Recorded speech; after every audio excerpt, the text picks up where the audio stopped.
Biton, je me tourne vers vous. Donc cette garde à vue qui a repris, que va-t-il se passer maintenant? Demain, lundi, il est présenté devant un juge d'instruction. Il va être en effet présenté à un juge d'instruction qui va probablement le mettre en examen et qui va probablement demander son placement en détention provisoire, qui sera probablement prononcé par le juge des libertés et de la détention. Ensuite, il peut rester comme ça en détention provisoire avant d'être jugé éventuellement par une cour d'assises pendant 2 ans. Disons que c'est la durée de l'instruction et après s'ajoute 1 année pour audiencer l'affaire devant la cour d'assises. Donc effectivement, il peut rester comme ça 3 ans en détention provisoire avant d'être jugé si l'enquête le nécessite. Le caractère raciste a été ajouté aux différents chefs d'accusation. Est-ce que c'est une circonstance aggravante dans le cadre de cette enquête? Alors c'est une circonstance aggravante qui fait passer la peine encourue pour un meurtre simple, je dirais, la peine encourue c'est 30 ans maximum. Le mobile raciste le fait passer à la peine de réclusion criminelle à perpétuité. Mais de toute façon, il y avait une autre circonstance qui faisait passer ce meurtre en assassinat, c'est la préméditation, qui au vu des éléments de l'enquête pour le moment apparaît évidente, et qui là aussi nous fait passer de 30 ans à la perpétuité. Donc finalement, le fait qu'on retienne en plus le mobile raciste, finalement, dans tous les cas, c'est la perpétuité qui est encourue. Avis Biton. Ce qu'il faut avoir à l'esprit, c'est que l'auteur peut être à la fois déséquilibré, raciste, et être dans un projet d'acte terroriste. Je vous prends un exemple encore récent, les attentats de l'hypercachère. Vous avez un délinquant de droit commun qui rentre en prison, qui se radicalise, qui à sa sortie décide de viser la communauté juive, le supermarché hypercachère, et qui commet un acte terroriste.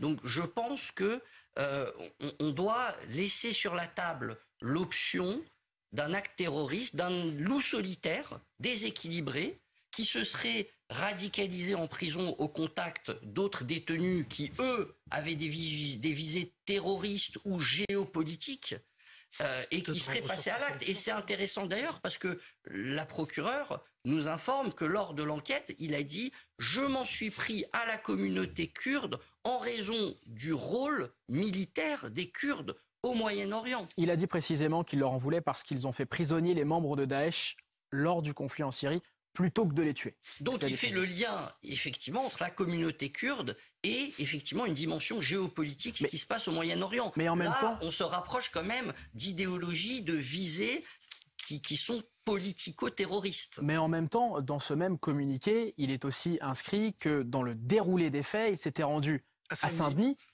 où il n'y avait pas forcément de Kurdes et qu'il voulait simplement tuer des migrants, des étrangers. Je vais vous faire une révélation, monsieur.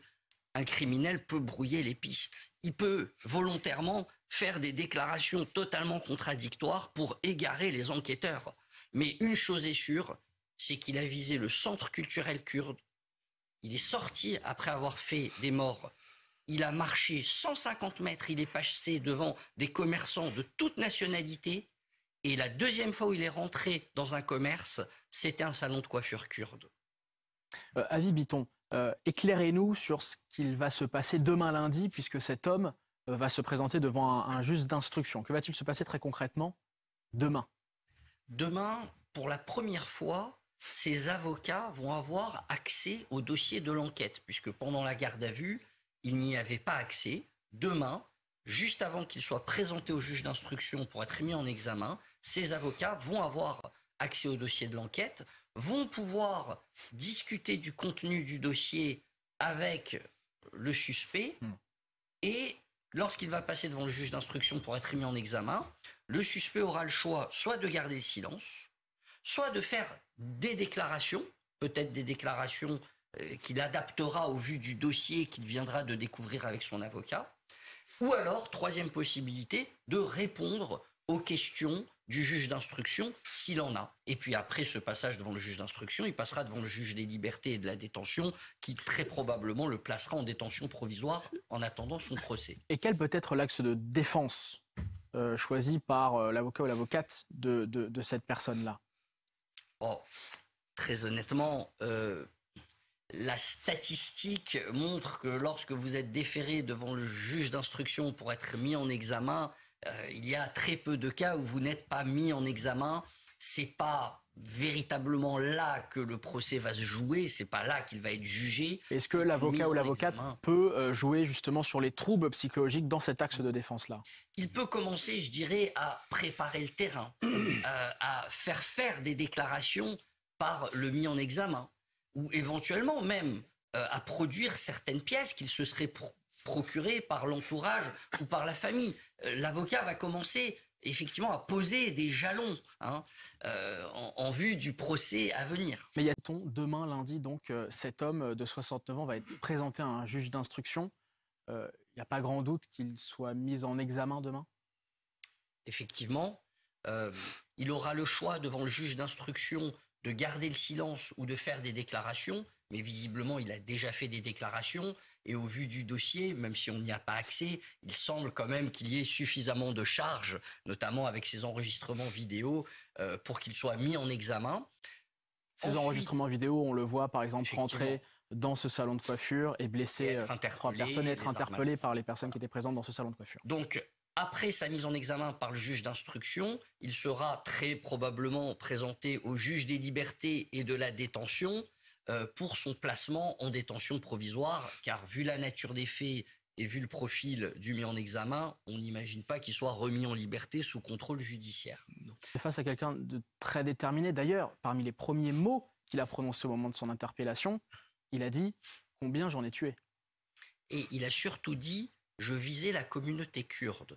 Et effectivement, cette déclaration est frappante parce que la communauté kurde, c'est 300 000 personnes environ en France, c'est-à-dire même pas 1% de la population.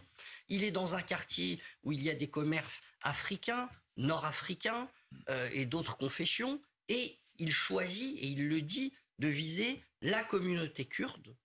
Et effectivement, c'est là où peut-être que réduire cette affaire à un crime raciste sans examiner davantage dès maintenant un projet terroriste, ça peut poser question. Donc vous appelez par exemple le parquet national antiterroriste à se saisir de cette enquête? C'est une option qui doit rester sur la table parce que la particularité de la communauté kurde, c'est qu'elle est sur la ligne de front au Moyen-Orient, en Irak et en Syrie pour la lutte contre l'État islamique, contre Daesh. Je me permets de... Ça, c'est pas impossible. Maître Bitton.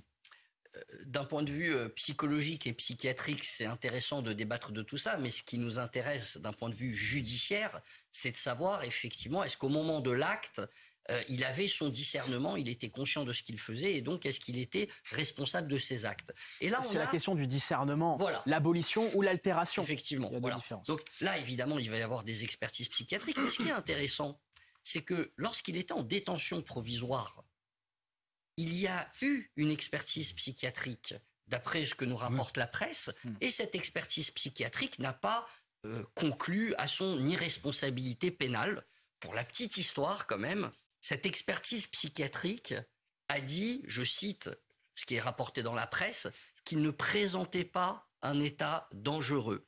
Comme quoi, pardonnez-moi, mais l'expertise psychiatrique n'est pas une science exacte et malheureusement, parfois, les experts... Absolument, qu'il ne présentait pas un état dangereux.